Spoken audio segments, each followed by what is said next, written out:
Hello everyone, I'm Dr. K, running a channel dedicated to exploring science and knowledge. Many of you have probably heard of gaming consoles like the PS5 and Xbox, but did you know that home gaming consoles have already reached the 9th generation, and their history stretches back more than 50 years? The first generation of gaming consoles was introduced in 1972, and now, in 2023, we are at the 9th generation. 51 years in total, a full half-century. In comparison, the most popular device today, the smartphone, has a much shorter history than gaming consoles. So here's the question: who invented the world's first gaming console? The answer is clear. In 1972, the Odyssey console was released by the American company Magnavox. But the story behind it is far more complex and full of legendary twists than you might imagine. The story begins with a German Jewish boy named Ralph Henry Baer. His original name was Rudolf Heinrich Baer. At the age of 16, to escape Nazi persecution, his family emigrated to the United States. Young Ralph cherished his new life, working in factories while teaching himself how to repair radios, eventually becoming a repair technician at a local electronics shop. However, his peaceful life did not last long. In 1943, the U.S. declared war on Germany, and 21-year-old Ralph was drafted into the military. Because of his electronic skills, he was assigned to the Military Intelligence Division instead of the front lines. He initially trained as an engineer in Diggsburg, near the Washington, D.C. area. After the successful D-Day landings in 1944, Ralph's unit was stationed in France as the U.S. forces liberated territory. For an ordinary person in such a position, life might have been monotonous, focused on routine duties without much skill development. But Ralph was different. Intelligent and highly practical, he continued to teach himself advanced electronics during service. He even modified captured German mine detectors into radios to listen to music and wrote a book on the development of machine guns. Although military life was relatively routine, he benefited from the U.S. Veterans Assistance Programs, which offered education and employment support.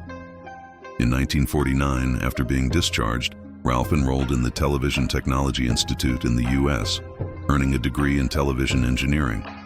After graduation, Ralph returned to New York and became the chief engineer at a small medical equipment company with only 4 employees. There, he applied his ingenuity to invent devices such as an electric hair remover and low-frequency pulse muscle therapy equipment, all patented under his name. In 1951, he moved to an electronics company specializing in television production, unaware that this would lay the groundwork for his connection to gaming consoles.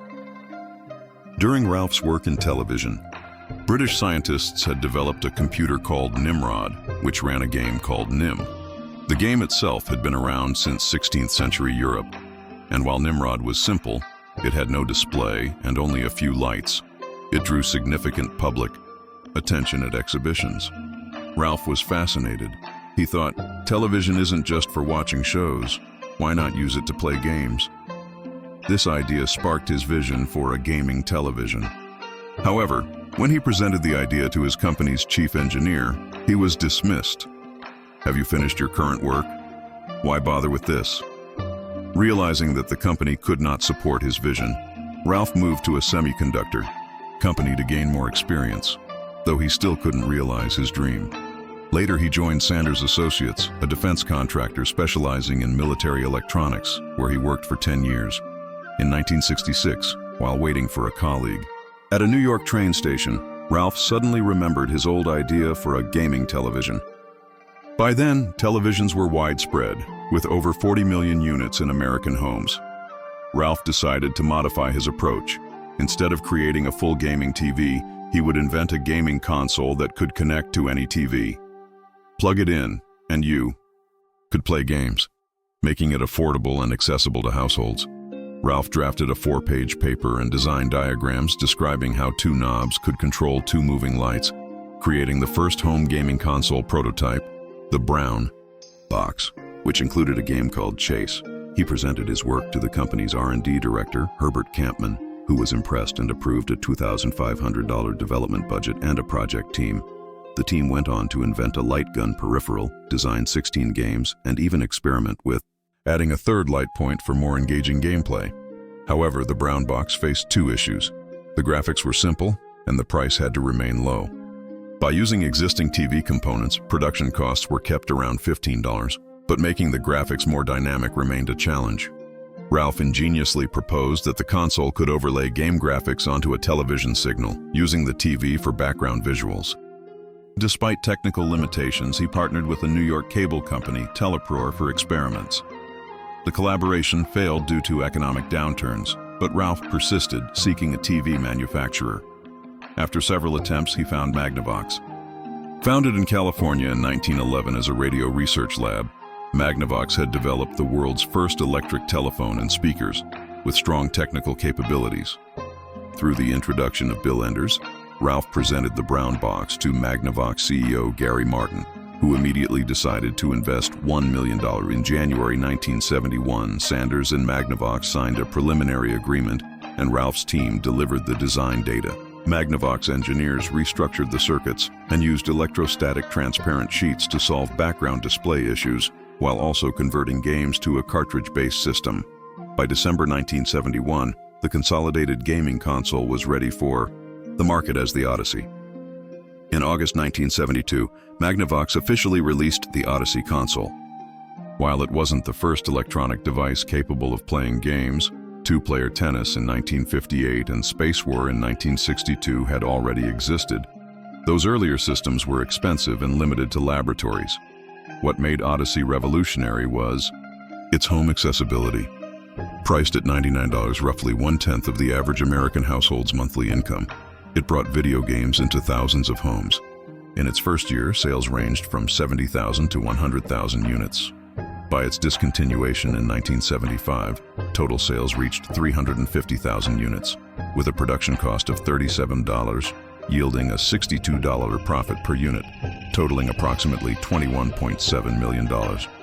However, Magnavox did not fully commit to the gaming industry, producing only 28 games and focusing mainly on TVs and audio systems. Meanwhile, another company released Computer Space, which made some profit, but most earnings went to the manufacturer due to licensing agreements. It was Atari that truly brought video games to the masses. Its release of Pong and later, the Atari 2600 became a commercial phenomenon, selling over 25 million units and generating $5 billion in revenue. Magnavox's Odyssey had merely opened the door, while Atari fully pushed it wide open. The significance of Odyssey lies not only in commercial success, but also in initiating the era of home video gaming, giving ordinary households access to interactive entertainment and laying the foundation for the gaming industry. From the Odyssey in 1972 to today's 9th-generation consoles, the gaming industry has spanned 50 years, full of legendary figures and stories. Ralph Baer remains one of the most important pioneers. In his later years, Ralph became a consultant for various gaming and electronics companies. He held over 150 patents covering video games, electronic greeting cards, submarine tracking systems, and more. In 2006, he received the National Technology Medal, and in 2010, he was inducted into the National Inventors Hall of Fame. On December 6, 2014, Ralph passed away at 92 in Manchester, New Hampshire. In 2019, a statue of him was placed in Manchester's Five Rivers Park, with the surrounding plaza named Bear Plaza, honoring the father of video games. Friends, the history of gaming consoles is long and rich. From the Odyssey to today's PS5 and Xbox 9th-generation consoles, half a century has witnessed countless innovations and persistent efforts. Reviewing this history helps us not only understand the origins of the gaming industry, but also honor those who dedicated their lives to the pursuit of technology and entertainment. As Dr. K, I strongly encourage everyone to explore this history and even try out classic consoles, because only by understanding the past can we fully appreciate today's gaming culture. In the next video, I will share the story of how Atari, starting as a 3-person company, became the first true gaming industry powerhouse, and why it remains the only real giant of its era. From the 1st to the 9th generation of consoles, there are countless people, events, and stories worth telling and preserving. I hope this series helps players and enthusiasts in our country better understand the history and charm of single-player and home console gaming culture. That's all for today's video. See you next time. Don't miss it. Bye.